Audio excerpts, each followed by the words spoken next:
โรงงานกับของยิ้วอาหรับที่ไปเหตุการณ์นำยิ้วได้สั่งยิ้วแต่กินเงินนำยิ้วนี่ไปเบิ่งแม่หน้าบ้านกับพระเจ้านี่คนงาน3-4 พันคนนี่นะแม่นยิ้วสร้างงานในคนนะอาหรับเต็มไปเหตุการณ์นำยิ้วนะ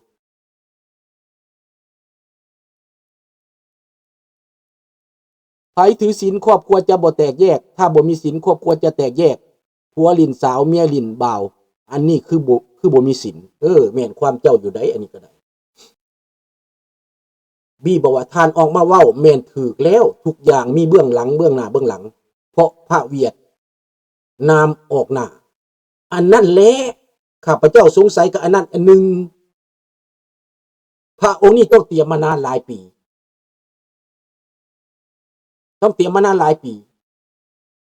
และพาเวียดนามเผาตัวเองนี่นะเอาตัวเองมาเป็นนั่นนี่นะแต่ท้ายสุดมาแล้วเขาได้อย่างได้ความตายเขมรตาย3 ล้าน 4 ล้านลาวตายเกือบล้านแตกบ้านแตกเมืองอึกถึกหนึกนองตอนแตกบ้านแตกเมืองนี้พระเวียดนามคือบ่เห็นมาเฮ็ดหยังคือบ่เห็นมาเผาตัวเองว่าให้สันติภาพและพระในลาวที่ว่าต้องการสันติภาพก็บ่เห็นหน้าเลยบ่เห็นหน้าเลยพี่น้องเดี๋ยวนี้รอดจากนั้นแล้วมีลูกน้องลูกศิษย์ลูกหานี่กลายเป็นถือปืนสั่นในวัด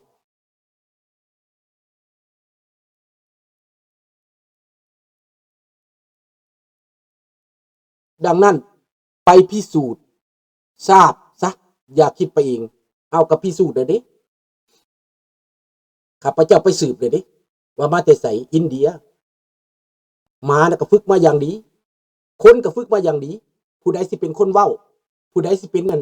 ปอกปาโรนน่ะนะเป็นสโปกแมนน่ะนะมันเตรียมมาเบิดได้กะเตรียมมาหลายปีได้แต่ว่าสิได้หยังบ่ฮู้ก็ได้คือเฮาเว้าเนี่ยได้ความดังต่อไปนี่หลายคนสิเข้ามาหาแต่ท้ายมันมาสิเป็นอะไรเฮาก็บ่ฮู้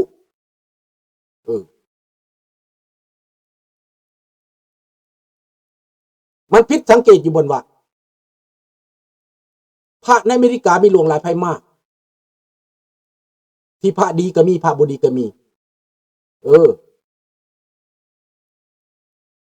คนในอเมริกาหลายคนเป็นห่วงสุขภาพพระกลุ่มนี้ก็นั่นแหละเขาเสียสละได้เพราะเขาเตรียมการมาอย่างดีเด้สิตายก็ตามสิหนาวก็อย่าสิร้อนก็ตามเขาจะผ่านอันนี้ไปให้ได้เพราะมีคำสั่งเด้ต้องเฮ็ดให้ได้ต้องทำให้ได้นี่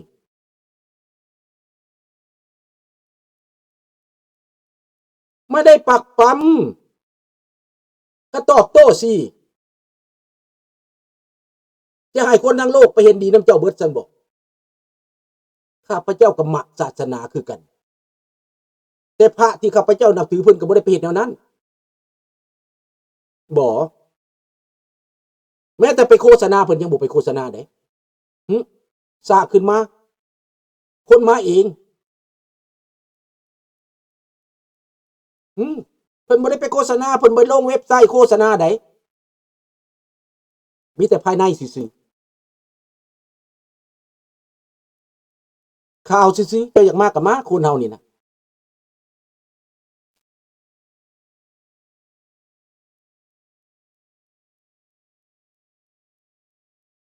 มโนกรรมของลุงอยู่ในความเสี่ยงนะรู้ปะโอ้เสี่ยงอะไรครับเสี่ยงอะไรครับลุงเสี่ยงมาตลอดชีวิตแล้วนะไม่ได้กลัวอะไรนะไม่ได้กลัวมันเสี่ยงมาตลอดชีวิตอยู่แล้วพูดความจริงนะไม่ใช่มโนกรรมนะเรียนรู้ความจริงนะไม่ใช่มโนกรรมเอาแสงไฟส่องไปถ้าดีก็ว่าดีถ้าไม่มีอะไรก็แปลว่าดีถ้ามีแล้วต้องยอมนะอย่าหลอกนะนี่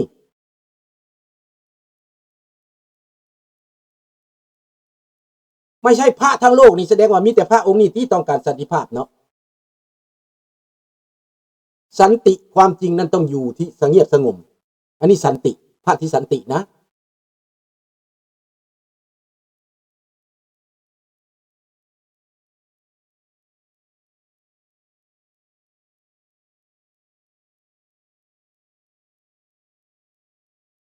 ถ้าหลอกลวงอะไรได้บาปไหมก็คือดันญาทานตาสองตัวเจ้าชีวิตจนตายนะก็ตายย้อนเจ้าชีวิตก็ยังตายย้อนเบิดครอบครัวราชวงศ์ตายย้อนพระตาสองนะพระตาสองแนะนำบุดีเด้แนะนำให้เจ้าชีวิตนั้นยอมจำนนบ่ให้หนีคันหนีแล้วประชาชนสิตายเลือดสินองประเทศนี่พระตาสองเว้าจังสี่ญาทานตาสองอยู่วัดหลวงพระบางหั่นน่ะ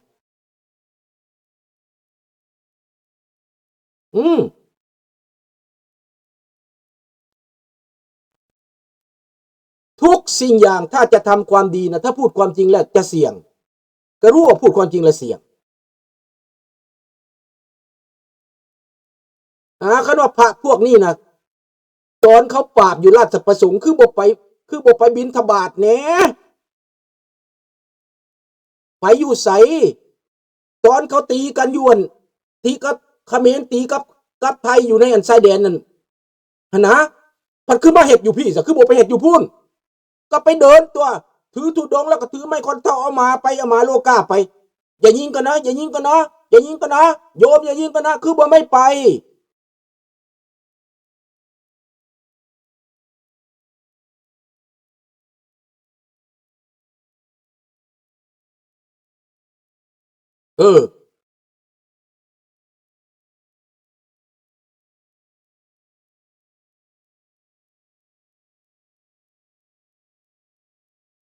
โมพระขาขาดข้าพเจ้าก็บ่ได้นับถือได้เนาะพระมาวีซ่านี่แห้งแล้วแหละจะขาขาดหรือขาอะไรก็ไม่ใช่เรื่องของผมนะก็เขาไปเองเขาเสี่ยงเองมันเกิดอุบัติเหตุเองมันต้องมีอะไรมันจะเกิดอุบัติเหตุมันสัญญาณไม่ดีนะพอล้อหัวขึ้นมาอายุแค่นั้นจะบอกว่าจะสร้างบทบาทไปเอาสันติภาพนี่งงได้ลุงงงได้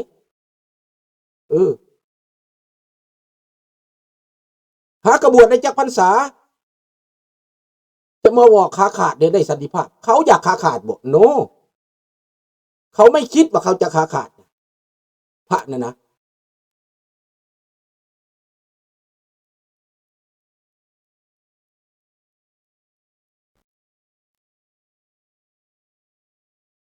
นี่เอาไหมบ่ต้องเว้าให้มันเป็นอย่างสี่น่ะสถานที่ใดก็อย่าพระพวกนี้ถ้าที่มาเดินอยู่อเมริกาไปเดินอยู่ชายแดนไทยเขมรปูนไปเดินแม่คนสิบิณฑบาตเยอะถามว่าพระในไทยออกเดินไหมออกเดินสันติภาพไหมล่ะ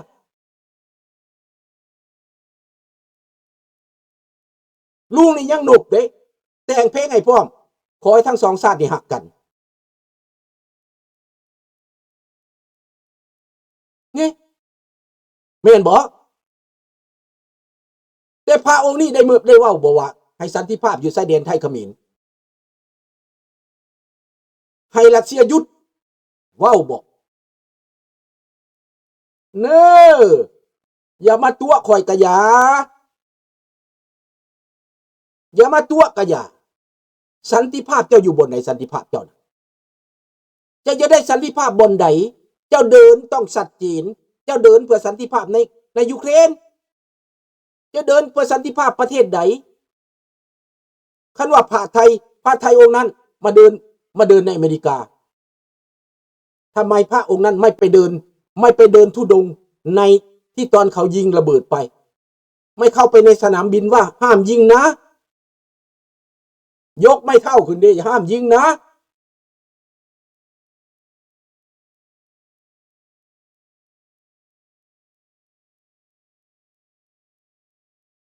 ไปสิไม่ว่านะถ้าไปตัวนั้นนะลูกปืนมากกะอย่าไปโลดห้ามอย่ายิงกันเด้อสองชาตินี่อันพี่น้องกันเด้อนี่นะนี่บอกพระไทยองค์นั้นไปไหมพระในประเทศไทยบ่ได้มีองค์เดียวนี้พระเวียดนามก็บ่เคยเห็นอีกข้าพเจ้าไม่รู้บวชตอนไหนกี่พรรษามีเป้าหมายอะไร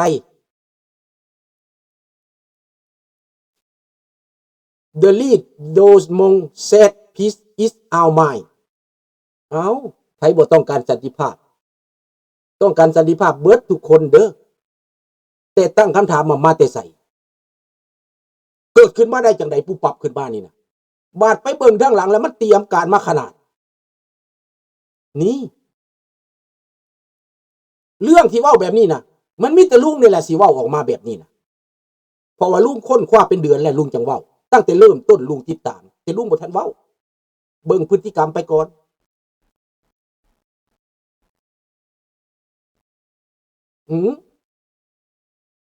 อยู่เมืองลาวก็กินน้ำสาบานกับพระบอกว่าเอาสันติภาพยะทานตาซองบอกให้ยุติให้ปลดอาวุธได้สันติภาพโลดปลดอาวุธแล้วได้ยังได้สันติภาพยอมแล้วได้ยังได้ความตายยอมแล้วได้ยังได้การหนีอุ้มลูกผูกหมาหนีเขาฆ่าพี่น้องมุกเบิดเป็นแสนมีพระองค์ใดออกมาขอสันติภาพบ่มีพระองค์ใดมาบิณฑบาตบ่มีบ่ถามแน่พระองค์ใดมีจักองค์ออกมาขอสันติภาพนะฮอดพระสังฆราชก็ได้หอบหนีไปอาศัยบารมีในหลวงพุ่นอยู่วัดย่านนาวาน่ะลุงไปฮอดวัดย่านนาวาพุ่นน่ะตอนนี้กระดูกพระสังฆราชพาทีของพระสังฆราชลาวพาทีของเลขาพระสังฆราชอยู่ที่ต้นไม้ในเมืองไทยน่ะยังไม่ได้กลับบ้านนี่ยังไม่ได้กลับบ้านเจ้าสิค่อยตามนะค่อยกะเว้าสวนทางไว้ค่อยตามบ่ได้หมายเขาว่าให้ไปต้านได้บ่ได้ค่อยตามเชื่อก็ให้ใส่สติอย่าเชื่อเกินไปอย่าหลงเกินไปอย่าไปคิดว่าหามคนเจ็บไปแล้วหามคนเจ้าเบิ่งแม่มันผิดปกติบ่พวกคนอเมริกานี่สุกล่อพวกเซองคานี่ไปเอาน้ำมนต์ไปเอาผ้าผูกแขนนำนี่นะมันผิดปกติบ่คันบ่แม่นจัดฉากคนอเมริกามันสิทราบซึ้งปานนั้นพุ่นวะ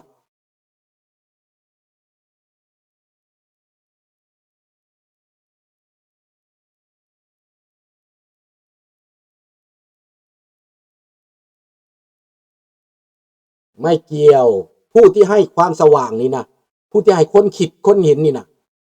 แดงคุณก็ไปคิดดูสิไม่ได้บอกว่าให้เห็นด้วยนะลุงให้การบ้านไปหาความจริงหมดแล้วจังค่อยมาสรุปนะใครอยากจะเสื้อลุงก็ไม่ได้ไปห้ามไปเลยทิ้งลูกทิ้งเมียเดินตามไปเลยก็ได้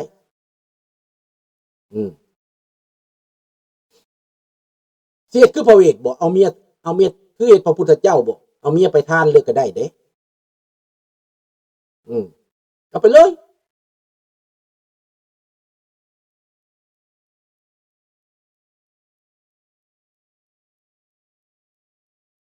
ทีนี้เปิดเผยมาแล้วเจ้าสิเสือกกับเสือเจ้าบ่เสือกกับเรื่องนึงข้าพเจ้าบ่ได้โฆษณาไหนข้าพเจ้าตอบโต้ข้าพเจ้าเยืองไฟไปว่ามันมีขี้ขาบแมงเฮ็ดบอกมีอีอยู่ทางหลังนั่น